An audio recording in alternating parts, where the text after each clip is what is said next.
as CEOs, let's get ourselves in the space where we're not being the expert of everything. We are in the business of creating the future. And that starts today by removing the interference. But how do CEOs do that? How do they get into that space of, not being the expert, not being in overwhelm, not having all of those conflicting things coming in, everyone needing our attention, the information overload, all of those things. Last year, I was speaking to one of my CEOs, and they had been in their CEO role for about 12 or 14 months at that point. And it was really interesting. And I have a lot of admiration for this individual because they're an exceptional leader.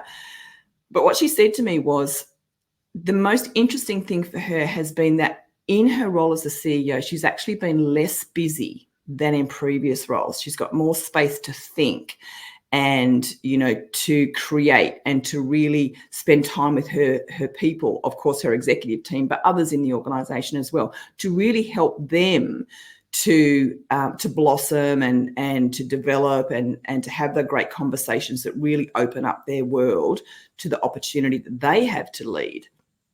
And what she put it down to is that she's very clear on her role as a CEO, and her role as a CEO is not to do, it's to lead. And I really loved that from her, because clearly she was doing an amazing job, because the organization was hitting all of its targets, exceeding all of its targets, being a real leader in the industry, was very commercially successful. The people were highly engaged. It was just a really wonderful kind of case study, if you like. So I think hearing that, in reality, CEOs can create that space to be the leader, to create the future, to remove the interference is really powerful.